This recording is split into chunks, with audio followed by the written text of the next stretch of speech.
میں اسد الدین اویسی صاحب کو جہاں تک جانتا ہوں 100% ان سے ڈس ایگری کرتا ہوں، ان کی پولیٹکس سے، پولیٹیکل اپروچ سے بھی ڈس ایگری کرتا ہوں،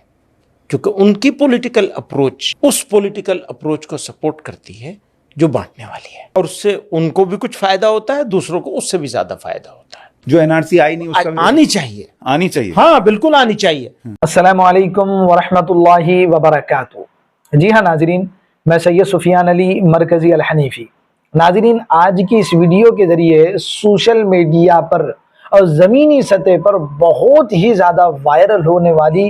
اہم خبر سے میں آپ حضرات کو آگاہ کرنے جا رہا ہوں۔ آپ حضرات سے گزارش ہے کہ اس ویڈیو میں آخر تک بنے رہیے گا، زیادہ سے زیادہ لائک اور شیئر بھی کر دیجیے گا، اور ناظرین اگر آپ نے ہمارے چینل کو اب تک سبسکرائب نہیں کیا ہے تو آپ سے گزارش ہے کہ ہمارے چینل کو سبسکرائب بھی کر لیجیے، جزاکم اللہ تعالی۔ ناظرین، جمعیت کے چیف حضرت مولانا محمود مدنی صاحب کا جناب بیرسٹر اسد الدین اویسی صاحب کے خلاف جب سے انٹرویو سوشل میڈیا کے اوپر وائرل ہوا ہے، لوگوں میں کوہرام مچ گیا ہے، اور لوگوں میں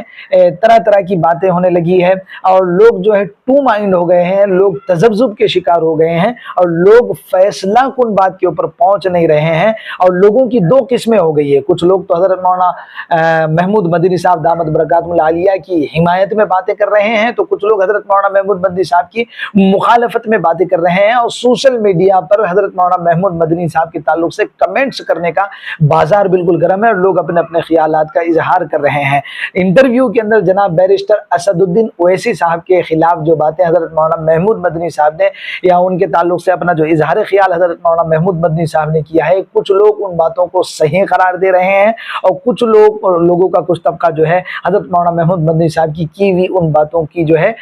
حمایت کر رہا ہے۔ جی ہاں ناظرین، صرف یہی نہیں بلکہ حضرت مولانا محمود مدنی صاحب دامت برکاتہ العالیہ کو جب اینکر نے یہ سوال کیا کہ ہمارے ملک میں این آر سی آنی چاہیے یا نہیں آنی چاہیے، اس کے جواب میں بھی حضرت مولانا محمود مدنی صاحب نے دو ٹوک اور واضح صریح الفاظ میں یہ بات کہی ہے کہ ہاں این آر سی ہمارے ملک میں ضرور آنی چاہیے۔ ان سب باتوں کو لے کر جو ہے عوام بہت زیادہ تذبذب کی شکار ہے اور کشمکش میں مبتلا ہے، اور بہت سارے حضرات کی دارالعلوم دیوبند کے ذمہ داران حضرات کی جانب بھی نظر جا رہی تھی، اس لیے جا رہی تھی کہ جمعیت کے جو چیف ہے حضرت مولانا محمود مدنی صاحب، وہ دارالعلوم دیوبند کے رکن شورا کے ممبر بھی ہے، رکن بھی ہے ماشاءاللہ، تو لوگوں کی ذہنیت اور لوگوں کا نظریہ جو ہے دارالعلوم دیوبند کی طرف بھی جا رہا تھا کہ وہاں سے کچھ وضاحتی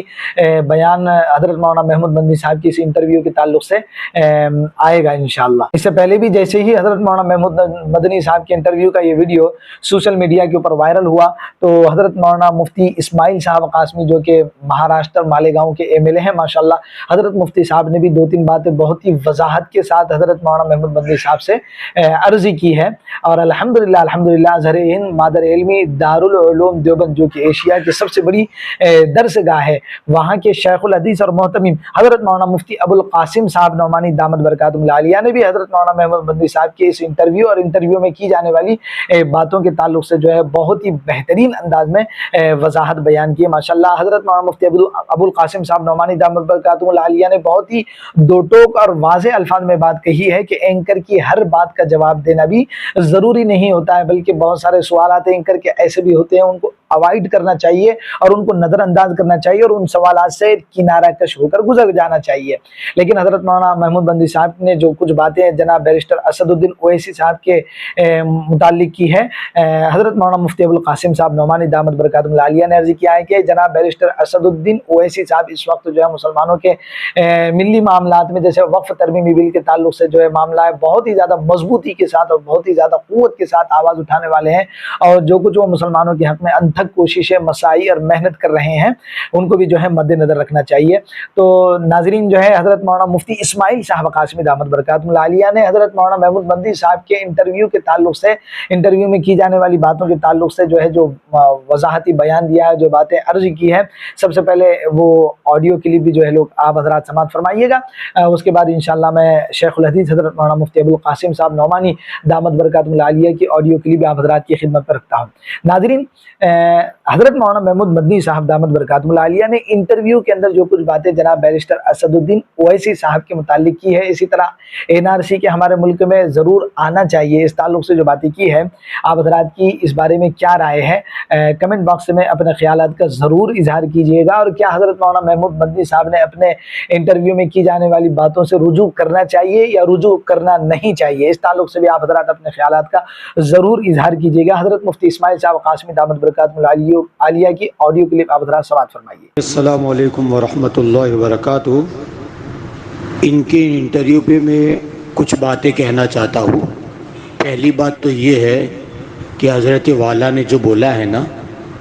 کہ لاکھوں کی خالی پاگلوں کی بھیڑ ہے، میں آپ سے یہ پوچھنا چاہتا ہوں کہ آپ ہی اکیلے سمجھدار ہیں؟ کیا ہندوستان کے لاکھوں اور کروڑوں لوگ پاگل ہیں؟ آپ کو یاد رکھنا چاہیے محمود مدنی صاحب کہ ان پاگلوں کی بھیڑ کے اندر ایک پاگل ہے جس کا نام ہے مفتی اسماعیل صاحب مالیگاؤں،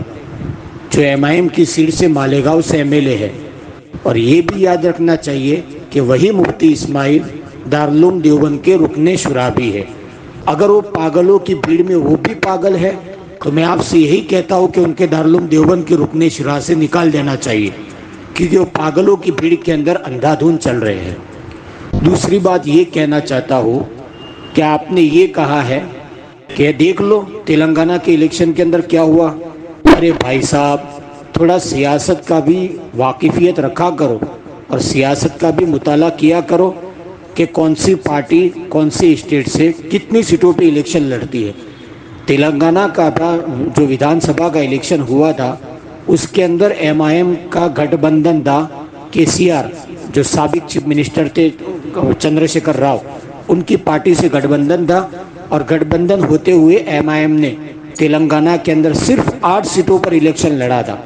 اور ان 8 سیٹوں میں سے حیدرآباد اور حیدرآباد کے اطراف کے اندر ان 8 سیٹوں میں سے 7 سیٹوں پر MIM الیکشن جیتی ہے۔ یہ بھی آپ کو یاد رکھنا چاہیے کہ وہ 7 کی 7 سیٹیں دوبارہ جیت کے واپس لائی ہے۔ پہلے وہ 60 سیٹیں MIM کے پاس تھی ہی، وہ 7 کی 7 سیٹیں الحمدللہ دوبارہ جیت کے واپس لائی ہے، اور الحمدللہ وہ کام کے بل بوتے پہ لائی ہے۔ تلنگانہ کے اندر انہوں نے حیدرآباد اور اس کے اطراف کے اندر انہوں نے کام کیا ہے، اور وہاں کے اسمبلی کے اندر سابق چیف منسٹر کی جب حکومت تھی تو ان کو اس بات پر مجبور کر دیا تھا اور مسلمانوں کا ریزرویشن پاس کروایا تھا، اور مسلم ریزرویشن کوٹے کے اندر سرکاری کوٹا بڑھوایا تھا۔ آج بھی کانگریس کی حکومت آئی ہے تو کانگریس کی حکومت کو بھی وہ لوگ مجبور کر رہے ہیں، اور اتنا مجبور کیا ہے کہ کانگریس بظاہر MIM سے دوستی کرنے پر مجبور نظر آ رہی ہے، تھوڑی تھوڑی اشارے اس کے بتا رہے ہیں۔ آپ کو یہ بھی یاد رکھنا چاہیے کہ 2019 کے لوک سبھا الیکشن کے اندر حیدرآباد سے کانگریس کے MP کو MIM نے اسد الدین اویسی نے 2.5 لاکھ ووٹ سے ہرایا تھا، اور ابھی تازہ الیکشن 2024 کا BJP کے MP کو تقریباً 3.25 لاکھ ووٹ سے ہرایا ہے۔ یہ ان کا کام بتا رہا ہے، وہاں کی ان کی مسلم جنتا نے بلکہ مسلمانوں سے زیادہ غیر مسلم لوگ ان کو ووٹ دیتے ہیں ان کے کام کے سلسلے کے اندر۔ تیسری بات یہ بولنا چاہتا ہوں، میں آپ سے پوچھنا چاہتا ہوں کہ آپ نے کیا ٹھیکہ لے رکھا ہے کہ مسلمانوں کی کون سی پارٹی ہندوستان کے کس حصے کے اندر الیکشن لڑے گی؟ آپ بولتے ہیں اسد الدین صاحب کو کہ ان کو حیدرآباد سے باہر نہیں آنا چاہیے۔ مولانا بدرالدین اجمل کو آپ نے رائے دیا تھا کہ آپ آسام سے باہر نہیں نکلیے، ٹھیک ہے، آپ کی رائے مان لیا۔ مولانا بدرالدین اجمل کو آپ نے رائے دیا تھا کہ آپ آسام سے باہر نہیں آئے،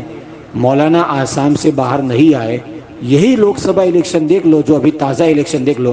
مولانا بدرالدین اجمل کو ہرانے کے اندر سب سے بڑا ہاتھ کس کا ہے پتہ ہے آپ کو؟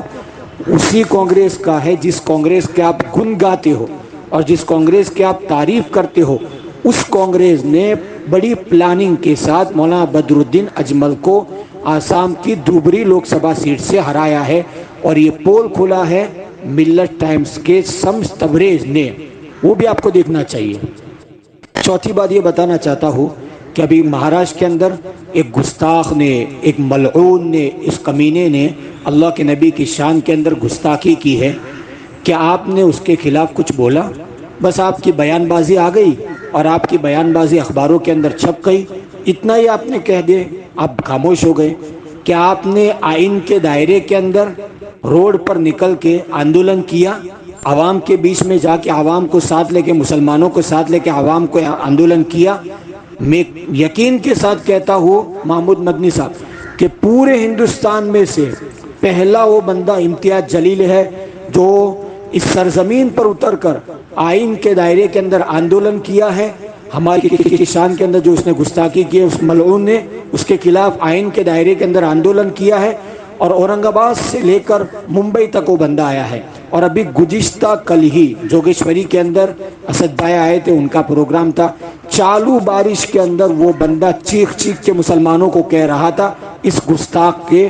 مخالف اور مہاراشٹر کی حکومت کے مخالف کہ اس کو قانون کے دائرے کے اندر اس کو گرفتار کرنا چاہیے۔ اور پانچویں بات میں آپ کو یہ کہنا چاہتا ہوں کہ ابھی وقف قانون بل جو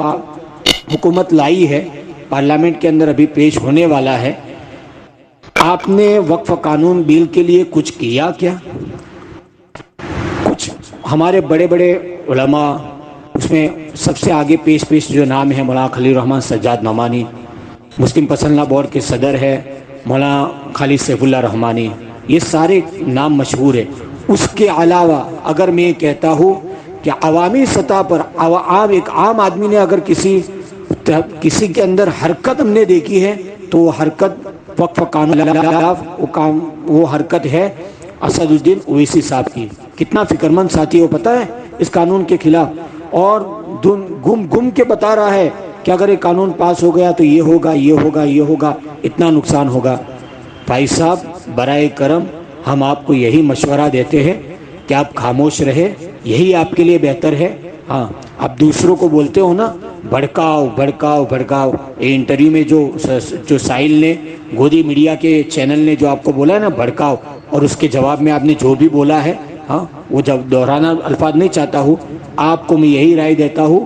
کہ بھڑکاؤ انٹرویو دینا بند کر دو اور بیہودہ انٹرویو دینا بند کر دو۔ آپ کی خاموشی امت کے لیے بہتر ہوگی۔ برائے کرم جو لوگ کام کر رہے ہیں ان کو کام کرنے دو۔ میں آپ سے پوچھنا چاہتا ہوں، بلکہ ہندوستان کے مسلمان یہ پوچھنا چاہتے ہیں، 2012 یا 13 کے اندر آپ سماجوادی پارٹی کی ٹکٹ پر راجیہ سبھا میں گئے تھے، آپ نے یو پی کے مسلمانوں کے لیے کتنا آواز اٹھائی؟ آپ نے یو پی پہ مسلمانوں کے لیے ان 5-6 سالوں کے اندر کتنا کام کیا؟ وہ ہندوستان کے مسلمان یہ جاننا چاہتے ہیں، وہ ڈیٹا بتاؤ آپ۔ اس لیے آخر میں یہی مؤدبانہ درخواست ہے، آپ بڑے ہیں، عزت اور احترام کے ساتھ کہتا ہوں کہ آپ بھڑکاؤ انٹرویو مت دو۔ برائے کرم انٹرویو دینا ہے تو صحیح انٹرویو دیا کرو، یا تو پھر خاموشی آپ کے لیے بہتر ہے۔ السلام علیکم ورحمۃ اللہ وبرکاتہ۔ آج مولانا محمود مدنی صاحب کے انٹرویو کے سلسلے میں میرے نام ایک میسج سب سے پہلے غالباً یوسف صاحب نامی کسی صاحب نے بھیجا تھا، اور اس کے بعد اس کلپ کی کاپی میرے پاس 50 نمبر سے آ چکی ہے اور مسلسل آ رہی ہے۔ چونکہ اس نے مجھ کو مخاطب بنایا گیا ہے، اس لیے میرے لیے اس کی وضاحت کرنا ضروری ہے۔ یہ مجھے معلوم نہیں کہ یہ کسی پرانے انٹرویو کی کلپ اس وقت شائع کی جا رہی ہے، یہ کوئی نیا انٹرویو ہے۔ جہاں تک اس کے موضوع کا تعلق ہے تو یقیناً مجھے مولانا محمود صاحب کے اس انداز کلام سے بالکل اتفاق نہیں ہے۔ نظریاتی اعتبار سے کسی سے اختلاف ہو سکتا ہے، لیکن اپنے اختلاف کے اظہار کا طریقہ مناسب ہونا چاہیے، اور خاص طور سے اس وقت جبکہ مسلمان دو مسئلوں کی وجہ سے انتہائی تشویش میں اور تکلیف میں ہیں۔ ایک وقت ترمیمی بل کا مسئلہ ہے، دوسرے توہین رسالت کا مسئلہ ہے، اور یقیناً صلاح الدین اویسی صاحب اس سلسلے میں بے باکی کے ساتھ گفتگو کر رہے ہیں، تو ان کے ساتھ اپنے اختلاف کا اظہار جن الفاظ میں مولانا محمود صاحب نے کیا ہے یہ بالکل نامناسب ہے۔ اینکر کے ہر سوال کا جواب دینا بھی ضروری نہیں ہوتا،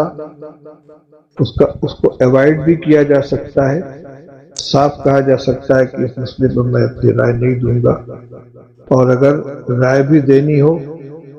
تو شخصیات کا کے احترام کا اور اس کے مقام و مرتبے کا خیال کرنا چاہیے۔ اس لیے میں اس انٹرویو سے اپنی لا تعلقی کا اظہار کرتا ہوں۔ جہاں تک تعلق ہے ان کی علمی صلاحیت یا ان کے شورا کی رکنیت کا، وہ مسئلہ الگ ہے، اور اس کا تعلق تنہا میری ذات سے نہیں بلکہ پوری مجلس شورا سے ہے، اس لیے میں اس مسئلے پر کوئی تبصرہ اس وقت نہیں کروں گا۔ بہرحال جو ہوا یہ مناسب نہیں ہوا ہے۔ السلام علیکم ورحمۃ اللہ وبرکاتہ۔